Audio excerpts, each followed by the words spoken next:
नमस्कार दोस्तों, आज हम लोग डिस्कस करने जा रहे हैं राजेश एक्सपोर्ट के बारे में। तो राजेश एक्सपोर्ट एक बहुत ही अच्छी और बेहतरीन कंपनी है जिसका क्वार्टरली रिजल्ट भी आज आया है। इस कंपनी के बारे में हम 3 पार्ट्स में डिस्कस करेंगे। पहले हम कंपनी के बारे में डिस्कस करेंगे, कंपनी क्या करती है, कंपनी का क्या बिजनेस है। उसके बाद हम कंपनी के फाइनेंशियल एनालिसिस करेंगे। फिर बाद लास्ट में हम लोग टेक्निकल एनालिसिस और किस ट्रेड स्ट्रेटेजी के हिसाब से, कौन सा टेक्निकल स्ट्रेटेजी के हिसाब से हमको कंपनी में ट्रेड लेना चाहिए और कंपनी में हम लोगों को कितना रिटर्न मिल सकता है। तो आइए हम पहले कंपनी के बारे में डिस्कस करते हैं। तो आप लोग यहाँ से देख सकते हैं, तो company is the gold refiner, manufacture and exporter of gold product. तो कंपनी का एक्चुअली रिफाइनिंग का, मैन्युफैक्चरिंग का एंड एक्सपोर्ट जो गोल्ड के प्रोडक्ट्स हैं उसका बिजनेस है। It is the only company in the world with the presence across the entire value chain of the gold from refining to retailing। तो actually value chain का मतलब क्या है? वैल्यू चेन का मतलब ये है कि माइनिंग से जो प्रोडक्ट निकलता है, जो रॉ मटेरियल निकलता है गोल्ड का, जैसे आयरन का लिए आयरन ओर निकलता है, ऐसे ही गोल्ड के लिए भी गोल्ड का रॉ मटेरियल निकलता है। उससे ये रिफाइनिंग के लिए जाता है राजेश एक्सपोर्ट के पास। वहाँ पे रिफाइनिंग होने के बाद इनका मैन्युफैक्चरिंग खुद का प्लांट है। वहाँ से मैन्युफैक्चरिंग को होने के बाद ये एक्सपोर्ट करते हैं या फिर अपना जो बल्क डीलर हैं उनको सप्लाई करते हैं या फिर रिटेल बिजनेस के थ्रू ये लोग बेचते हैं। तो ये अकेला कंपनी है इस दुनिया में जो पूरे एंटायर वैल्यू चेन में प्रेजेंस है। उसके बाद जो रिफाइनिंग प्रोसेस में इनका एक्चुअली बादशाहत हासिल है, जिसमें 35% of gold produce in the whole world, पूरे दुनिया में जितना गोल्ड प्रोड्यूस हो रहा है उसका 35% ये लोग रिफाइनिंग करता है। एक्चुअली इनका रिफाइनिंग में जो R&D और टेक्निकल एक्सपर्टीज इतना स्ट्रॉन्ग है कि ये जो बाकी का इनका कंपटीटर है उनसे काफ़ी सस्ते में रिफाइनिंग करके ये लोग गोल्ड को प्रोड्यूस कर सकता है। इनका 2 फैक्ट्री है, एक बेंगलोर में, एक स्विट्ज़रलैंड में। इन्होंने रिसेंटली एक कंपनी को भी ख़रीदा था जो स्विट्ज़रलैंड में है। तो उसके बाद ये लोग वर्ल्ड के बिगेस्ट रिफाइनर बने। और कंपनी के पास अपना खुद का 29,000 एक्टिव ज्वेलरी डिज़ाइंस हैं जो लोग होलसेल और रिटेल कस्टमर्स को सप्लाई करते हैं। तो इनके पास खुद की डिज़ाइंस का भी पोर्टफोलियो बहुत ही स्ट्रॉन्ग है। अभी एक चीज़ और मैं आपको बता दूं, एक्चुअली जो रिफाइनिंग बिजनेस है वो थोड़ा लो मार्जिन बिजनेस है। तो जो गोल्ड का एक्चुअल प्राइस रहता है उसका ओनली 6% जो मार्जिन रहता है, वो रिफाइनिंग जो प्रॉफिट मार्जिन है ओनली 6% है। बट रिटेलिंग बिजनेस में वो प्रॉफिट मार्जिन 26% के करीब है। तो एक्चुअली रिटेल बिजनेस में ज़्यादा प्रॉफिट मार्जिन है। तो इनका रिटेलिंग बिजनेस में क्या है, ये लोग शुभ ज्वेलर्स नाम का इनका रिटेल स्टोर्स हैं। रिसेंटली इनका जो प्रेजेंस है वो कर्नाटका में ही है। इनका 80 स्टोर्स हैं कर्नाटका में और वहाँ पे इनका बहुत ही अच्छा नाम है। जैसा कि टाटा का टाइटन के नाम से, तनिष्क के नाम से बिजनेस चलता है। और आप लोगों को पता ही है कि टाइटन का तनिष्क कितना ऑल ओवर इंडिया फेमस है।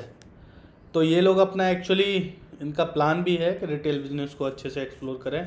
वो मैं आपको बताता हूँ इनके फ्यूचर आउटलुक में। अगर आप लोग देखेंगे तो company is working toward strengthening its front end operations, where as it will grow its retail presence by increasing the number of showrooms globally and launching e commerce platform for global distribution.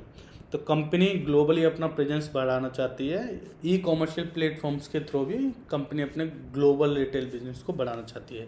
Recently एक development और हुआ, जुलाई 2022 में company ने एक MOU agreement sign किया है ministry of heavy industries के साथ, जहाँ पे ये लोग केमिकल सेल्स जो हमारा लिथियम आयन बैटरीज है उनके लिए बनाएंगे।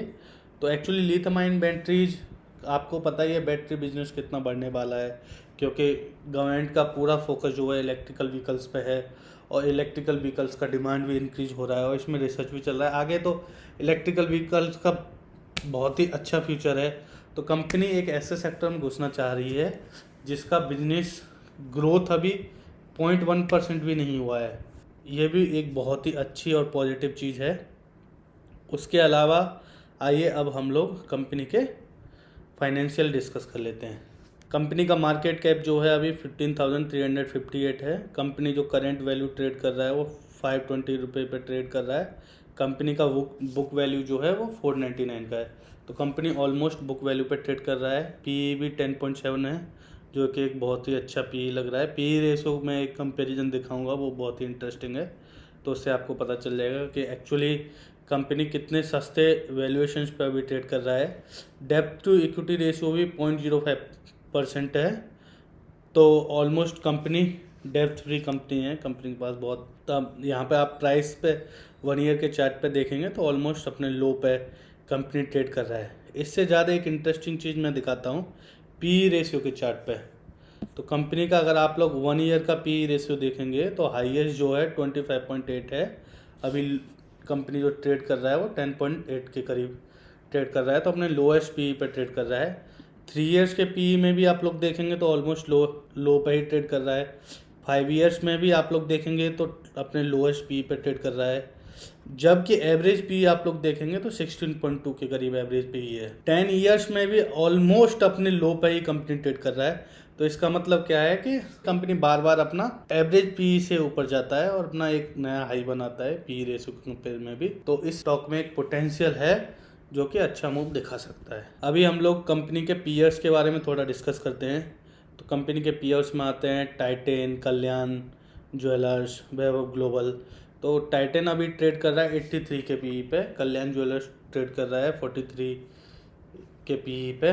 तो आप लोग पी रेशियो का भी कंपैरिजन करेंगे तो राजेश एक्सपोर्ट एक हेल्दी और बहुत ही सस्ते वैल्यूएशंस पे ट्रेड कर रहा है। अब हम लोग क्वार्टरली रिजल्ट पे आते हैं। लास्ट क्वार्टर में मार्च 23 में कंपनी ने एक बहुत ही अच्छा प्रॉफिट दिया था और लाइफ टाइम हाई रेवेन्यू कमाया था कंपनी ने। तो जून के क्वार्टरली रिजल्ट भी आज अभी तुरंत आए हैं, जो कि अभी स्क्रीन में दिखा नहीं रहे, तो मैं वो डिटेल में डिस्कस कर लूँगा। तो हम लोग क्वार्टरली रिजल्ट अभी डिस्कस कर लेंगे। एक इंटरेस्टिंग चीज़, हम लोग बैलेंस शीट अगर देखेंगे तो वहाँ से हमें पता चलेगा जब कंपनी लिस्ट हुआ था तब कंपनी के पास जो रिजर्व बैलेंस था वो 2385 करोड़ का था। बट अभी आप जो रिजर्व कंपनी के पास देखेंगे तो 14,694 करोड़ का रिजर्व है। तो कंपनी के पास एक अच्छा और हेल्दी रिजर्व है। कंपनी ने अपना रिजर्व बढ़ाया और कंपनी का जो बोरिंग देखेंगे ना तो 2018 में कंपनी के पास 8,717 करोड़ का डेब्ट था, जो कि कंपनी ने रिड्यूस करके एवरी ईयर अभी 724 करोड़ पे लेके आया है, जो कि नेग्लिजिबल डेब्ट है कंपनी का वैल्यूएशन एंड मार्केट कैप के हिसाब से। और कंपनी के पास जबकि 15,000 करोड़ अपने रिजर्व में रखा हुआ है। अब फिक्स असेट देखेंगे तो कंपनी का एवरी ईयर फिक्स असेट बढ़ रहे हैं, तो एक बहुत ही fundamentally strong balance sheet company का दिख रहा है। अब हम लोग थोड़ा एक शेयर होल्डिंग पैटर्न्स पे आते हैं। तो प्रमोटर्स का शेयर होल्डिंग पैटर्न 54.05% है, जो कि बरकरार है। एफआईआईज ने अपना थोड़ा होल्डिंग कम किया है 17.6 से 16.5% लास्ट क्वार्टर में, और डीआईएस ने भी अपना होल्डिंग ऑलमोस्ट सेम रखा है। बट आप ईयर ऑन ईयर देखेंगे तो ऑलमोस्ट 4% डीआईएस ने अपना होल्डिंग बढ़ाया है। उसके बाद पब्लिक में भी देखेंगे तो पब्लिक होल्डिंग 21.36% से लास्ट 2 ईयर में डिक्रीज हुआ है 18.29%, बट लास्ट क्वार्टर में थोड़ा इंक्रीज हुआ है। बट आप जब पब्लिक होल्डिंग देखेंगे ना खोल के, तो इसमें जो 4 हमारा बिग प्लेयर्स हैं, ये बोलते हैं ना big bull, HNI high net individuals, उनके पास इस टोटल आप शेयर होल्डिंग को सम करेंगे तो ऑलमोस्ट 13% का शेयर होल्डिंग आएगा। तो हम जैसे जो रिटेलर्स हैं ना उनके पास ओनली 5% इसका शेयर होल्डिंग है। तो इससे क्या पता चलता है कि कंपनी एक्चुअली स्ट्रॉन्ग हाथों में है। कंपनी के सारा जो स्टॉक्स है स्ट्रॉन्ग हाथों में है। तो आइए अब हम लोग कंपनी के टेक्निकल एनालिसिस डिस्कस कर लेते हैं। तो अभी हम लोग अगर देखें रिसेंटली जब कंपनी ने अपना लाइफ टाइम हाई बनाया था 6 फरवरी 2023 को बनाया था, तो अभी जो स्टॉक है अपने लाइफ टाइम हाई से ऑलमोस्ट 50% लो पे ट्रेड कर रहा है। तो स्टॉक 50% टूट चुका है। तो अभी अगर मान लीजिए कोई भी स्टॉक 50% टूट जाता है तो अगर वो अपना लाइफ टाइम हाई अचीव करता है तो उसमें 100% गेन हम लोगों को ऑलमोस्ट मिलता है, क्योंकि उसको 100% बढ़ना पड़ेगा तब वो 50% टूटा है उतना रिटर्न दे पाएगा। अभी एक इंटरेस्टिंग चीज़ और देखें, पास्ट में हम लोग स्टॉक्स का एनालिसिस करते हैं इसका, तो उससे पहले स्टॉक ने अपना लाइफ टाइम हाई बनाया था 17 जनवरी को 17 जनवरी को लाइफ टाइम हाई बनाने के बाद स्टॉक फिर अपने लो पे आया था, कितना ऑलमोस्ट वहाँ से 47% गिरा था। फिर 47% गिरने के बाद कंपनी ने अपना लाइफ टाइम हाई बनाया, 98% का रिटर्न दिया ओनली 239 डेज में। ऑलमोस्ट 8 मंथ के अंदर आपको 100% रिटर्न मिल रहा है। तो इससे अच्छा कौन सा स्टॉक हो सकता है। तो सेम पैटर्न मैं उम्मीद कर रहा हूँ ये आपको ऑलमोस्ट जनवरी 2024 के करीब में अपना लाइफ टाइम हाई बनाएगा। उससे पहले या बाद में भी बना सकता है, कोई टाइम पीरियड फिक्स नहीं है, बट अपना लाइफ टाइम हाई ज़रूर बनाएगा। तो उस तक हम लोग होल्ड कर सकते हैं और मुझे लगता है विद इन 1 ईयर के अंदर ये आपको 100% रिटर्न दे देगा। इस स्टॉक में मेरा कोई रिकमेंडेशन नहीं है, मैं इसको एक्चुअली आपको टीचिंग की पर्पज़ से ही पढ़ा रहा हूँ। तो आप लोग अपना फाइनेंशियल एडवाइस से एडवाइस ले सकते हैं, बट आप लोग बस सीखते रहिए। पास्ट में भी अगर आप लोग देखेंगे ना, एक्चुअली ये stock range bound trading strategy, एक रेंज में ट्रेड करता है, बार बार नीचे आता है फिर ऊपर जाता है। वो रेंज कम ज़्यादा होती रहती है टाइम के साथ, क्योंकि स्टॉक ऊपर भी एक्चुअली में मूव होता है। तो लास्ट 5 से 6 साल के बीच में अगर आप लोग देखेंगे तो स्टॉक यहाँ से यहाँ ऊपर गया, फिर नीचे आया, फिर दोबारा उस रेंज से ऊपर गया, फिर नीचे आया, नीचे यहाँ आया, फिर उसके बाद फिर ऊपर गया, फिर नीचे आया, फिर ऊपर गया, फिर नीचे आ गया। अब अगर हम लोग इस रेंज का ही एनालिसिस करें ना, तो ऑलमोस्ट 43% का रिटर्न हम लोगों को ईजीली मिल सकता है इस रेंज में ट्रेड करने के लिए। और आप लोग देखेंगे तो पास्ट में भी इसने ऑलमोस्ट उस रेंज को अचीव करने में भी, अगर मान लो मैं यहाँ पे भी खरीद लेता तो कितना टाइम पीरियड लगा है,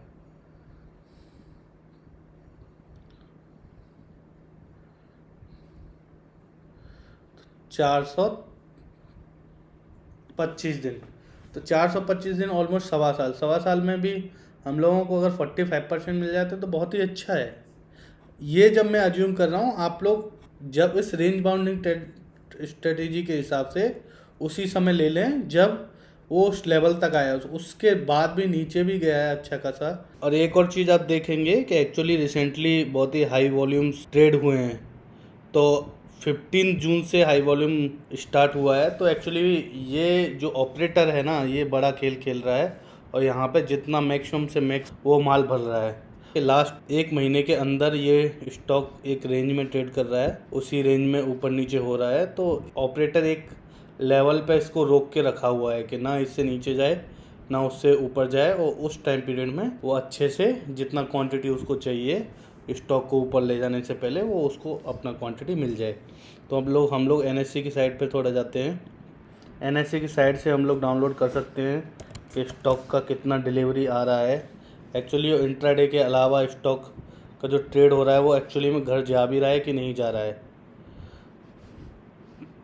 तो ये हमने डाउनलोड कर लिया है। तो हम जो वॉल्यूम एक्चुअली बढ़ना स्टार्ट हुआ था वो 15 जून से हुआ। तो 15 जून पे हम लोग थोड़ा इसको हाईलाइट कर लेते हैं। तो 15 जून से पहले कितना share on an average delivery हो रहे थे और 15 जून के बाद कितना शेयर्स डिलीवरी हो रहे हैं वो हम लोग देखेंगे। तो 15 जून से पहले on an average 1.4 lakh share daily delivery होता था।